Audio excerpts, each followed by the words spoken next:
राष्ट्रवादी काँग्रेस शरद पवार गटाची शिवस्वराज्य यात्रा जी आहे ती आज धाराशिव जिल्ह्यामध्ये आहे आणि धाराशिव जिल्ह्यामध्ये सुप्रिया सुळे जे आहेत त्या ठिकाणी दाखल झालेल्या आहेत आणि आपण पाहतोय पुष्पक पार्क या हॉटेलला सुप्रिया सुळे जे आहेत ते थांबलेले आपल्याला पाहायला मिळत आहेत आणि या ठिकाणी कोणताही प्रकारचा अनुचित प्रकार घडू नये यासाठी काळजी जी आहे ती घेण्यात आलेली आहे आणि आपण पाहतो या ठिकाणी या हॉटेलला पोलीस सुरक्षा देखील मोठ्या प्रमाणात तैनात करण्यात आलेली आहे। कारण आपण पाहिलं की काही दिवसांपूर्वी मनसे अध्यक्ष राज ठाकरे जे आहेत ते याच हॉटेलला थांबले होते आणि या ठिकाणी मराठा आंदोलकांनी मोठ्या प्रमाणात गोंधळ जो आहे केलेला पाहायला मिळाला होता आणि त्या पार्श्वभूमीवरती या ठिकाणी धाराशिव पोलिसांकडून मोठा बंदोबस्त जो आहे तो तैनात करण्यात आलेला आपल्याला पाहायला मिळतोय।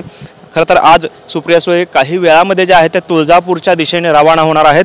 तुळजापूरला तुळजाभवानीचं दर्शन घेऊन या ठिकाणी शिवस्वराज्य यात्रेची सभा जी आहे ते तुळजापूरमध्ये पार पडणार आहे आणि तुळजापूरनंतर या ठिकाणी सुप्रिया सुळे ज्या आहेत त्या या ठिकाणी लातूर मध्ये जाणार आहेत आणि लातूरमध्ये देखील उदगीर या भागामध्ये ही सभा जी आहे ती पार पडणार आहे।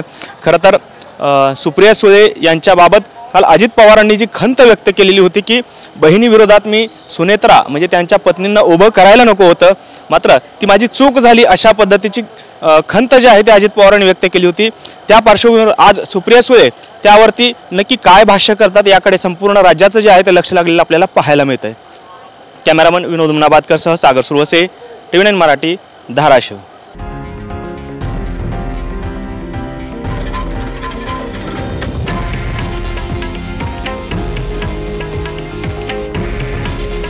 हे आहे देशातील नंबर 1 न्यूज नेटवर्क आणि आपण पाहत आहात TV9 मराठी। काळजी तुमची, हित महाराष्ट्राचं।